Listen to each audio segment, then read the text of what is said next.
Welcome, ladies and gentlemen, to another edition of AIW Behind the Curtain.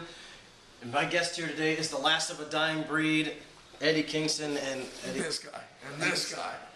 The paint came off of my hand. Cheap ass bullshit. What's up?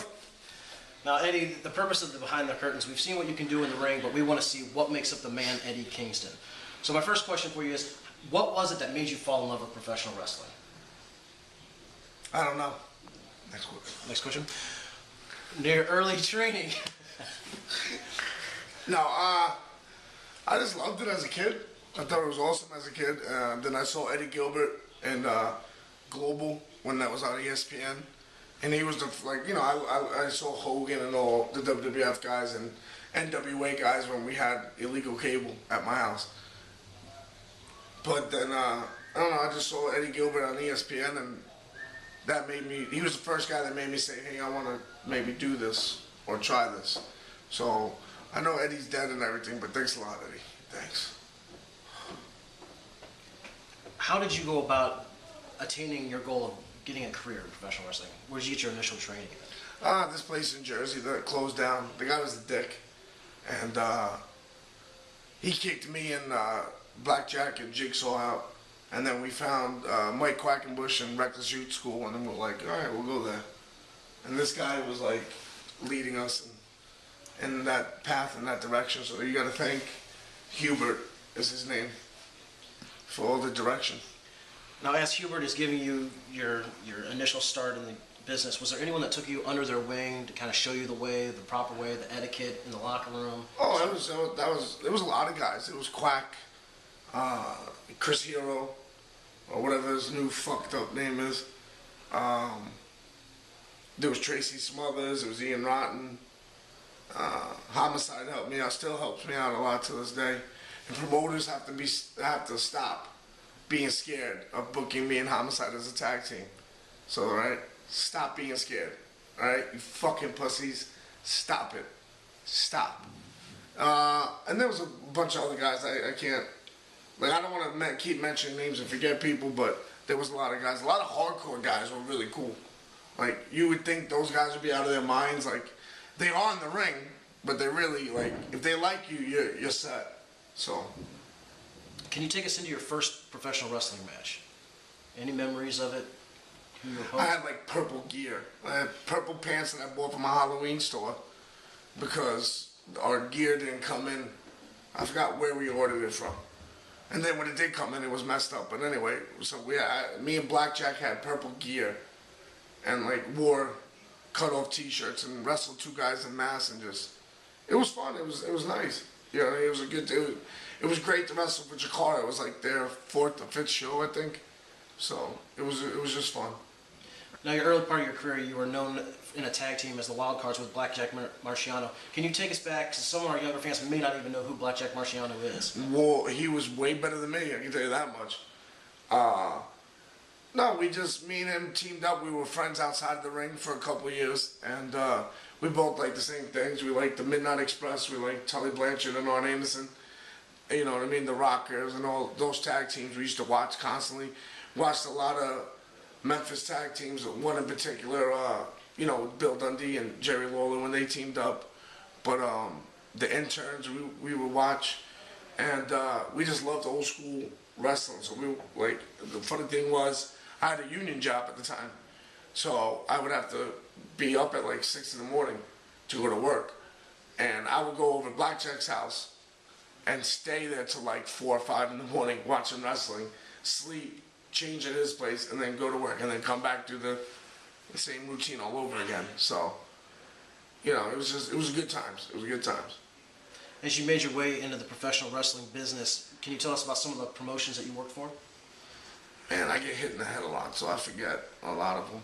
It was IWA Mid-South, of course, Chikara, IWC in Pittsburgh, a lot of small places we did just to get our names out there that I don't even remember their thing. CZW before it became shitty. Yeah, you're laughing behind that camera, aren't you? Yeah. A couple other places, as time went on, Ring of Honor, Osaka Pro in Japan, which was a highlight for me.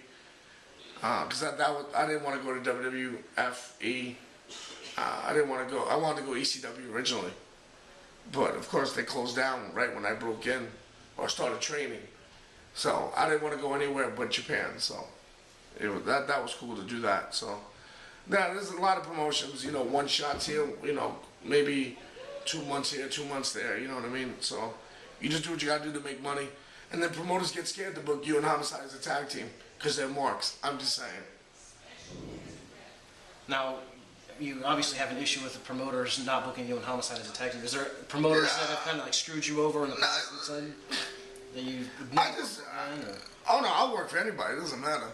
I'm gonna get my money. No, you know, me and Homicide are close friends, and we want to team up, and we believe. You know, you can take it as an egotistical thing, but we believe we could be the best tag team out there because we don't see any good tag teams, whether on TV or not. And you know, promoters say, "Yeah, we'll book you," and then they don't. And you know, it's frustrating. And then you have some honest promoters and bookers that are like, "No, we don't want to do it," and I respect those more. And they know who they are. Like I respect them more for that. You know what I mean? I'm not trying to burn any bridges. People know who they are. I'm not gonna mention any names, but you know, it's frustrating doing it for 11 years and you still have. It's very high schoolish. So. If you want me to get on my high school tip, I'll get on it. I used to punch people for fun in high school. So I could do that. Hubert wasn't there. So he's the one controlling me. Now, has there been one particular match in your career that you could tell fans, hey, you need to YouTube this to see what Eddie Kingston is all about? No, all my matches suck. Just, no. The one match I'm really proud of is me and Mike Quackenbush at Chikara's first pay-per-view, High Noon. So I'm really proud of that match. You know what I mean? Just the emotion and everything in it, I enjoyed. So if any match that was all right. I wouldn't call it 5 stars or anything. It was all right. Now, over the years, you have been in and out of AIW several times. What kind of buzz have you heard about AIW? Oh, it's the place to be in Ohio. You know what I mean? It's up and coming. It's, you know what I mean? It's a lot of guys don't feel it's up and coming. They feel like they arrived. But it's a great promotion. You know what I mean? A lot of young talent. And then for some reason they use me and BJ Whitman, who's old as shit. So that's right, BJ. You heard me. But you know, it's the place to be. I like doing one shots, like going to a promotion for 1 month, or you know, I don't like to be in a place for a long time. Besides Chikara and AIW, so you know that's to count for something, I guess. That I like to keep coming back, you know. Grand scheme of things in AIW, where do you see Eddie Kingston falling in line? Well, when you get into any promotion, you want to be the top guy. So of course I want to be the top guy at AIW. Sooner or later I will be, because everywhere I've ever gone, I've become the top guy or come close to it. So, you know, my track record speaks for itself. So when I'm given the opportunity, you know, I'll seize it.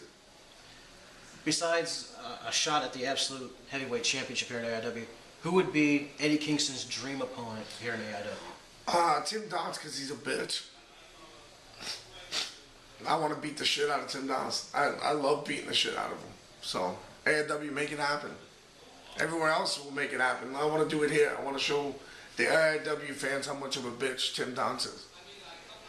Well, AIW fans, you've heard it from the man himself, Eddie Kingston. Wants the match with Tim Donst for the absolute title.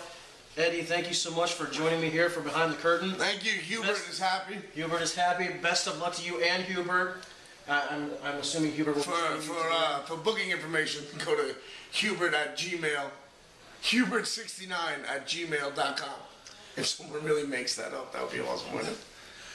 Now I need a cigarette. Athlete, homie. We're out. We're done. Peace. Well, this has been another edition of Behind the Curtain for AIW. That was Eddie Kingston and Hubert. Eddie Kingston's still here. For all of us here at AIW, thank you for joining us, and look for more editions of Behind the Curtain in the future editions. Thank you very much.